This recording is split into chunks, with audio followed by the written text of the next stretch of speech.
Hello दोस्तों, स्वागत है आपका आपके YouTube channel Ram driving guide में। जैसा कि आप सभी को पता है, हमने बीआरओ ग्रिफ ड्राइवर की सीरीज शुरू कर रखी है, जिसमें हमारी 7 क्लासेस कंप्लीट हो चुकी है, जिसमें प्रत्येक क्लास में हम 50 क्वेश्चंस करवाते हैं। तो अगर आपने वो 7 क्लास में से नहीं देखी है तो आप हमारे चैनल पर जाके वो ज़रूर देखें। हमने उनकी प्लेलिस्ट तैयार कर दी है। तो ये बिल्कुल बीआरओ के ओरिजिनेटरी ही क्वेश्चंस होते हैं, जिनमें जिनमें परीक्षा में आने की पूरी पूरी संभावना है। हमने बहुत ही महत्वपूर्ण और प्रीवियस ईयर क्वेश्चंस को देखते हुए ये सीरीज तैयार की है। तो आज के क्वेश्चन है हमारे 50, जो हमारे प्रश्न संख्या 351 से 400 तक चलेगी। तो इसको शुरू करते हैं। आज का प्रश्न है प्रश्न नंबर 351। इंजन में कूलिंग सिस्टम का मुख्य कार्य क्या है? तो कूलिंग सिस्टम जो होता है वो हमारी ओवर हीटिंग को रोकता है। जब टेम्परेचर ज़्यादा बढ़ जाता है तो वो कूलिंग सिस्टम हमारा कम कर देता है हमारे इंजन के तापमान को। प्रश्न नंबर 352 है, इंजन कूलिंग सिस्टम के 2 प्रकार कौन से हैं? तो एक है हमारा एयर कूलिंग सिस्टम और दूसरा हमारा liquid cooling system. Liquid cooling system में हम कूलेंट का उपयोग करते हैं और एयर कूलिंग सिस्टम में हम फैन की मदद से हम उसको ठंडा करते हैं। प्रश्न नंबर 353 है, मोटरसाइकिल में आमतौर पर किस प्रकार का कूलिंग सिस्टम का उपयोग किया जाता है? तो वो हमारा एयर कूलिंग सिस्टम का उपयोग होता है, वायु शीतलन का। प्रश्न नंबर 354 है, कारों और ट्रकों में आमतौर पर किस कूलिंग सिस्टम का उपयोग किया जाता है? तो वो हमारा लिक्विड कूलिंग सिस्टम होता है, तरल शीतलन होता है। प्रश्न नंबर 355 है, वायु शीतित इंजन में प्राथमिक शीतलन माध्यम क्या है? तो वो हमारा वायु होता है, मुख्य घटक। प्रश्न नंबर 356 है, द्रव शीतित इंजन में प्राथमिक शीतलन माध्यम क्या है? तो शीतलक है, जिसे हम इंग्लिश में कूलेंट बोलते हैं।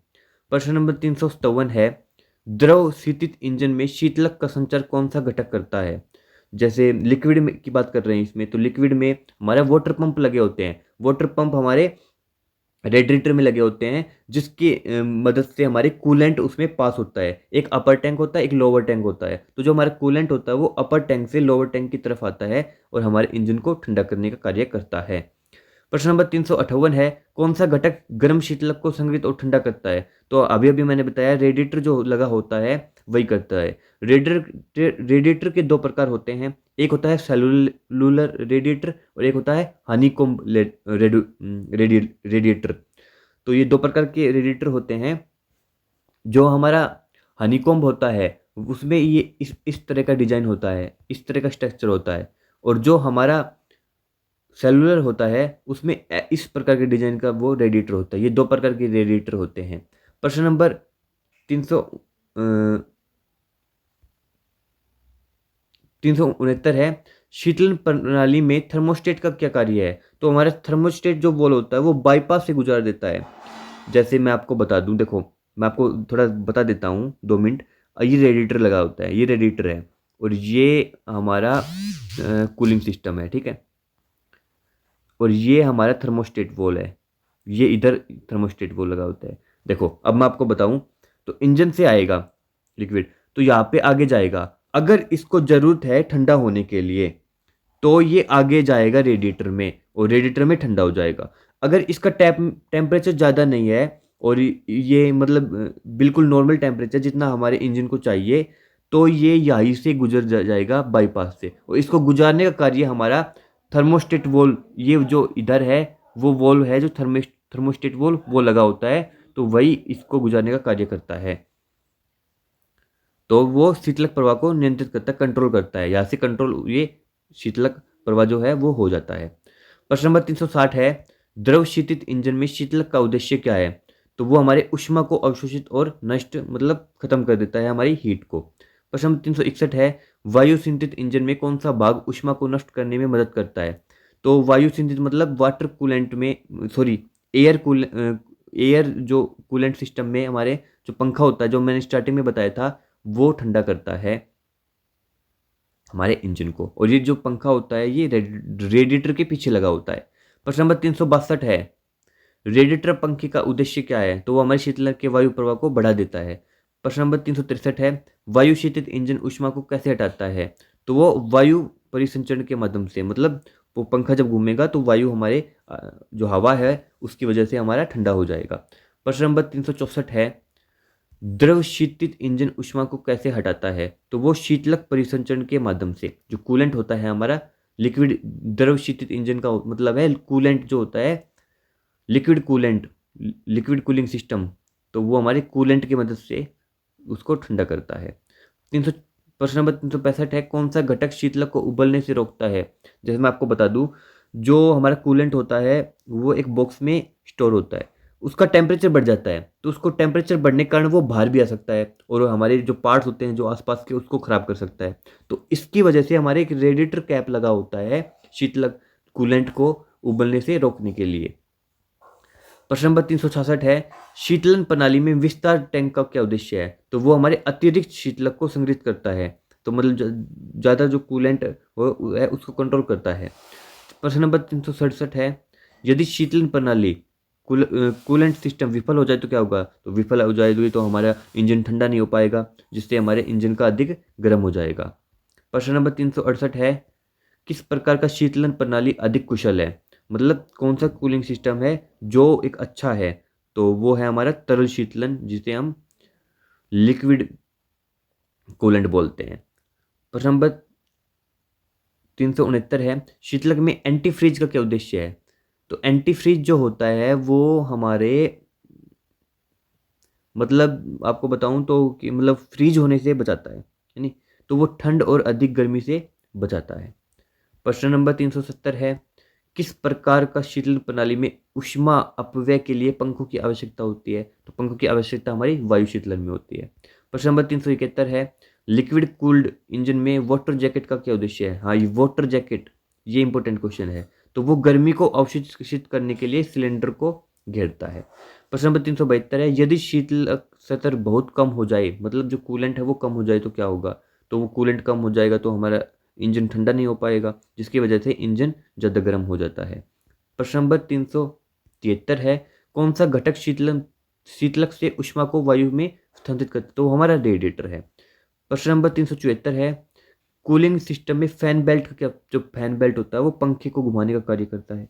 फैन नाम से पता चलता है, बेल्ट तो वो पानी पंप और पंखे को चलाने का कार्य करता है।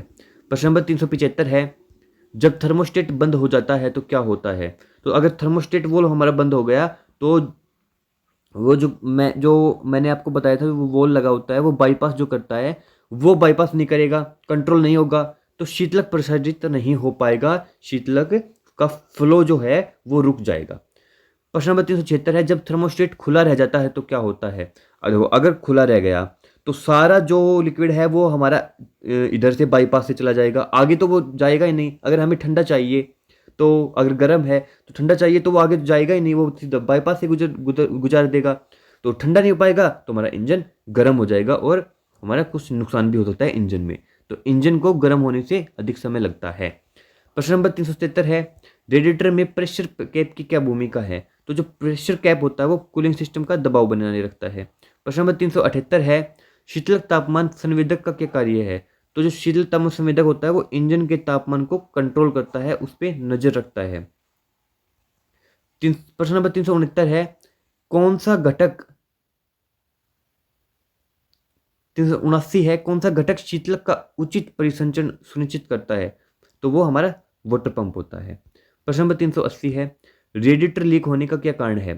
तो रेडिएटर लीक हमेशा क्या तो जंग से होगा या फिर शारीरिक शक्ति से हो जाएगा।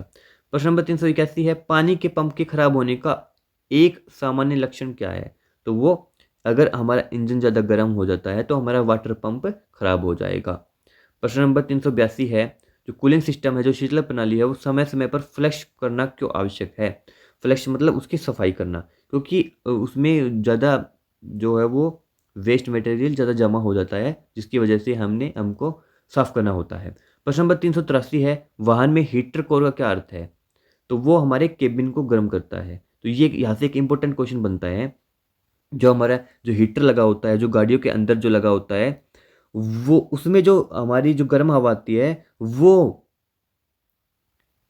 कूलिंग सिस्टम में जब वो गर्म जो एयर होती है जो ठंडा होने से पहले जो गर्म रहती है वहीं से ही हमारी वो हीट उत्पन्न होती है और हमारे हमारे घर में हीटर का कार्य करती है, तो वो केबिन को गर्म रखती है सर्दियों के मौसम में। प्रश्न नंबर 384 है, इंजन को ठंडा करने में ऑयल कूलर किस प्रकार सहायता करता है? तो वो हमारे इंजन ऑयल को ठंडा कर देता है। प्रश्न नंबर 385 है, यदि रेडिएटर पंखा खराब हो जाए, तो अगर रेडिएटर पंखा खराब हो जाएगा तो हमारा इंजन गर्म हो जाएगा, ठंडा नहीं हो पाएगा, तो वो ट्रैफिक में इंजन ज़्यादा गर्म हो जाता है ट्रैफिक में। प्रश्न नंबर 386 है, शीतलक को समय समय पर क्यों बदलना चाहिए? तो शीतलक को हमेशा जंग और रुकावट को रोकने के लिए इसको चेक करते रहना चाहिए कि हमारा गर्म तो खराब तो नहीं हो गया है। अगर खराब हो जाएगा तो हमारा इंजन ठंडा नहीं हो पाएगा। प्रश्न नंबर 387 है, यदि शीतलन प्रणाली में हवा फंस जाए तो क्या होगा? तो वो शीतलन दक्षता जो एफिशिएंसी है, जो जो उसको ठंडा करने की जो एफिशिएंसी होती है उसमें कमी आ जाएगी, उसको कम कर देगा। प्रश्न नंबर 388 है, इंजन के माध्यम से शीतलक प्रवाह को निर्देशित करने वाला घटक कौन सा है? तो वो थर्मोस्टेट है, जो हमने पहले भी डिस्कस कर चुके हैं। प्रश्न नंबर 379 है, अधिकांश इंजनों में आदर्श शीतलक के जल अनुपात क्या है? तो वो 50-50 होता है। ये इंपॉर्टेंट क्वेश्चन है। प्रश्न नंबर 390 है, कुछ रेडिएटर्स में कई कोर होते हैं, तो वो हमारे शीतलन दक्षता में सुधार, जितने ज़्यादा कोर होंगे उतनी जल्दी हमारी एफिशिएंसी अच्छी होगी। प्रश्न नंबर 391 है, यदि इंजन ज़्यादा गर्म हो जाए तो जांच क्या करनी चाहिए? तो अगर हमारा ज़्यादा गर्म हो रहा है और हमारा इंजन ठंडा नहीं हो रहा है, तो उसमें क्या तो रेडिएटर ख़राब हो जाएगा, हो सकता है, या फिर हमारा जो शीतलक स्तर है वो खराब हो पाएगा। तो ये दोनों की चेक हमें करना चाहिए। प्रश्न नंबर 392 है, शीतलक प्रणाली दबाव प्रशिक्षण का क्या उद्देश्य है? तो वो हमारी लीक को पता करता है कि कहीं पे लीक तो नहीं हो गया है हमारा। प्रश्न नंबर 393 है, आधुनिक वाहनों में किस प्रकार की शीतलक का सबसे ज़्यादा अधिक उपयोग होता है? तो वो हमारी एथिलीन ग्लाइकोल आधारित शीतलक होता है। शीतलक मतलब कूलेंट। तो ये कूलेंट की बात कर रहा है कि कौन सा कूलेंट, कूलेंट के भी टाइप्स होते हैं ना। तो हमारे जो मॉडर्न जो व्हीकल्स होते हैं उसमें ये होता है एथिलीन ग्लाइकोल वाला वाले कूलेंट। प्रश्न नंबर 394 है, तांबे के रेडिएटर की तुलना में एल्यूमिनियम रेडिएटर को क्यों प्राथमिकता दी जाती है, क्यों प्रीफरेंस दी जाती है? क्योंकि ये जो तांबे के जो रेडिएटर होते हैं वो वजन में भारी होते हैं, और जो एल्यूमिनियम के होते हैं वो वजन में हल्के होते हैं। तो इसलिए हल्के वजन और बेहतर गर्मी अपव्यय को के कारण इसको ज़्यादा प्राथमिकता दी जाती है। प्रश्न नंबर 395 है, शीतलन प्रणाली में बाईपास नली का क्या कार्य है? तो वो थर्मोस्टेट बंद होने पर शीतलक प्रवाह को अनुमति देता है। हम बाईपास का जिक्र कर चुके हैं, मैंने वीडियो के स्टार्टिंग में ये समझा दिया आपको। प्रश्न नंबर 396 है, यदि कूलिंग फैन रिले फेल हो जाए तो क्या होगा? कूलिंग फैन रिले फेल हो जाएगी तो पंखा हमारा ठीक से काम नहीं करेगा। प्रश्न नंबर 397 है, गर्म होने पर रेडिएटर कैप को कभी क्यों नहीं खोलना चाहिए? That's is the very very very most important question of this coolant system. क्योंकि रेडिएटर कैप लगी ही इसी वजह से होती है कि हमारा कूलेंट जो जब इंजन गर्म होता है तो हमारा कूलेंट भी गर्म हो जाता है, जिसकी वजह से अगर हम उसको एकदम खोलेंगे तो इसमें इतना ज़्यादा प्रेशर होता है कि हमको बहुत ज़्यादा नुकसान हो सकता है। तो वो उच्च दबाव वाली भाप से जलन हो सकती है। प्रश्न नंबर 398 है, रेडिएटर जंग का मुख्य कारण क्या है? तो रेडिएटर जंग हमारा खराब गुणवत्ता और या पुराना कूलेंट जो होता है हमारा उसकी वजह से हो सकता है। प्रश्न नंबर 399 है, ट्रिबोचार्ज इंजन में इंटरकूलर किस प्रकार से मदद करता है? तो वो हमारे इंजन में प्रवेश करने से पहले संपीड़ित जो गर्म हवा होती है उसको ठंडा कर देता है। प्रश्न नंबर 400 हमारा आज का जो लास्ट क्वेश्चन है वो है, शीतलक रिसाव का सबसे आम कारण क्या है?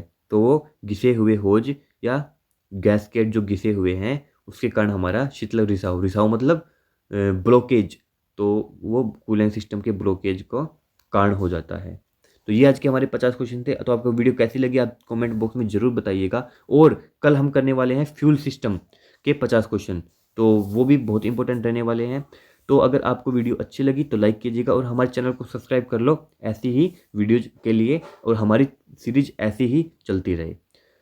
अगर आपने हमारा व्हाट्सअप ग्रुप ज्वाइन नहीं किया है तो डिस्क्रिप्शन में उसका लिंक है, आप उसको ज्वाइन कर लो। जय हिंद, जय भारत।